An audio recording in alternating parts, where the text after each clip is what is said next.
প্রিয় বন্ধুরা, আজ আমরা চলে আসলাম ঢাকা মেট্রো রেলের ছোট্ট একটা ভ্রমণ নিয়ে।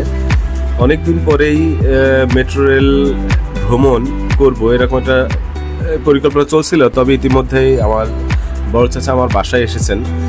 তো আমরা তাকে নিয়ে, সে কখনোই মেট্রো রেলে ভ্রমণ করে নাই, সে দেশ থেকে এসেছে। তার খুবই ইচ্ছা মেট্রো রেলে সে চড়বে এবং দেখবে, তাই তাকে নিয়ে আজকে আমার এই ভ্রমণের ইচ্ছা। সাথে সাথে আপনাদেরকেও দেখাবো যে মেট্রো রেলটা আসলেও কতটুকু কি বা ভাড়া কোথায় কত কি।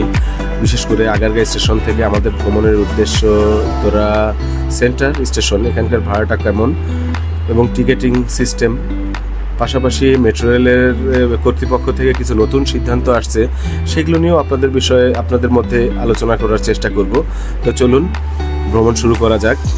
প্রবেশ করলাম Dhaka metro rail station, Dhaka metro rail Agargaon স্টেশনে। এখানে প্রবেশ করে আমরা দেখতে পারলাম এখানে কাউন্টারও আছে এবং অটোমেটিক মেশিন যেটা সেটা আছে। তো আমরা অটোমেটিক মেশিন থেকে নিয়ে নিলাম। ঢাকা আগারগাঁও থেকে উত্তরা সেন্টার, এখানে টিকিট দেখাচ্ছে 50 টাকা। তো আমরা টিকিট অটোমেটিক মেশিনের মাধ্যমেই নিয়ে নিলাম। যে কেউ আসলে এখানে দেখতে পারবেন যে টিকিট পার্সু করার জন্য আপনার গন্তব্য এবং অ্যামাউন্ট দেখাচ্ছে, কয়টা টিকিট লাগবে। এই বাটনটাতে চাপ দিলে টাকা যাবে, টাকাটা দিয়ে দিলে টিকিটটা চলে আসবে এবং বাকি টাকা আপনাকে ব্যাক করবে। এছাড়াও যারা এই ব্যাপারে যারা অভিজ্ঞ না, তারা এখানে কাউন্টার আছে, সেখান থেকে টিকিট নিয়ে নিতে পারবে। তো আমরা আজকে মেট্রো রেলের যেই বিষয়টা আমরা খুবই আমাদের কানে আসছে, সেটা হচ্ছে মেট্রো রেল সম্ভবত আগামী জুনের শেষে বা জুলাইয়ের থেকে হয়তোবা 7 দিন চালানোর একটা পরিকল্পনা আমরা শুনতে পাচ্ছি। পাশাপাশি মেট্রো রেল চলার যেই পিক আওয়ার এবং অফ পিক আওয়ারের যে সময় 8 মিনিট পূর্বে নির্ধারিত, সেটাকেও কমিয়ে 5 মিনিটে আনা হবে। তবে আমরা ঢাকা মাস কমিউনিকেশন কোম্পানি লিমিটেডের এক বরাত থেকে জানতে পেরেছি যে হয়তোবা এই বিষয়টা সেও এত ভালোভাবে অবগত না। তবে এই ধরনের কোনো খবর যদি তার আসে বা নির্দেশনা আসে, অবশ্যই সে জরুরি ভিত্তিতে এটা জানিয়ে দেওয়া হবে সকলকে। এটা সে জানিয়েছেন। তবে আমরা আশা রাখি হয়তোবা জুন জুলাই থেকেই এই শুক্রবারে চালানোর বিষয়টা এবং 5 মিনিট পিক আওয়ারের 5 মিনিটে নিয়ে আসা এটা যাত্রীদের জন্য খুব বড় ধরনের একটা সুখবর হবে বা যাত্রীরা স্বস্তিতে ফিরবে। এই মেট্রো রেলের উপরেই এখন যাত্রীদের আশা ভরসা ঢাকা শহরের চলাচলের জন্য।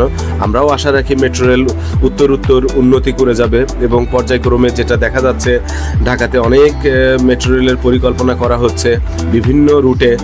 উল্লেখযোগ্য রুট যেটা গাবতলী, আমিনবাজার গাবতলী হয়ে এদিকে পুরান ঢাকার দিকে, নিউ মার্কেট হয়ে পুরান ঢাকার দিকে একটা রুটের ঘোষণা আমরা শুনতে পেরেছি।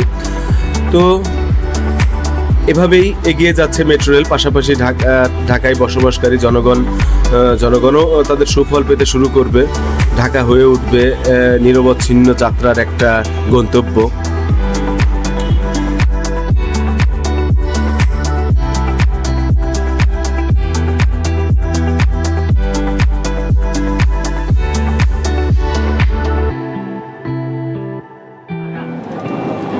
কেমন অনুভূতি?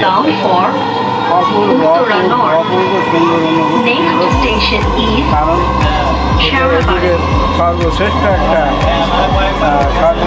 একটা যানবাহন, দ্রুতগামী বা যোগাযোগের ব্যবস্থা।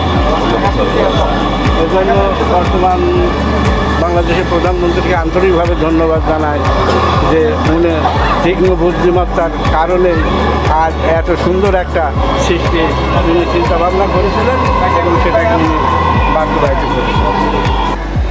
তো দর্শক, আমরা দেখতে দেখতেই অল্প সময়ের মধ্যে চলে আসলাম আগারগাঁও থেকে উত্তরা সেন্টার স্টেশনটিতে। এই স্টেশনটা আপনারা ফাঁকাই দেখতে পাচ্ছেন।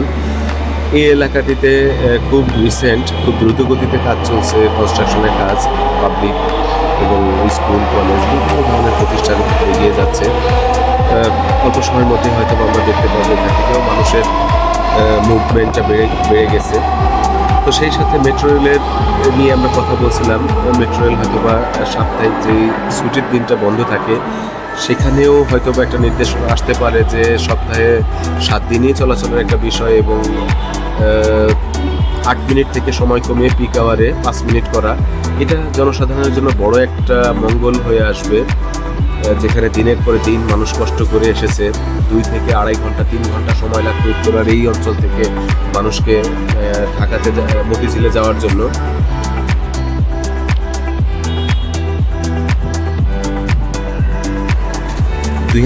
সালে উদ্বোধন হওয়া মেট্রো রেল আজ পর্যন্ত তারা 75 কোটি টাকা ঋণ পরিশোধ করে তারা তাদের গন্তব্যের পথে ছুটে চলেছে সাধারণ জনগণকে পরিষেবা দিয়ে। তো আমরা মেট্রো রেলের উত্তর মঙ্গল কামনা করে আজকে এই পর্যন্তই তো আমরা আজকে এই উত্তরা সেন্টারের আশপাশের এরিয়াটা একটু দেখার পরে আবার ফেরত যাব আগারগাঁও স্টেশনে, ওখান থেকে আমরা আমাদের ভ্রমণ শেষ করব। তো আজ এই পর্যন্তই, সবাইকে ধন্যবাদ, অসংখ্য ধন্যবাদ আমার এই ভিডিওটি দেখার জন্য। যদি ভিডিওটি ভালো লাগে অবশ্যই আমাদেরকে লাইক, কমেন্ট, সাবস্ক্রাইব, ফলো করতে ভুলবেন না। ধন্যবাদ সকলকে।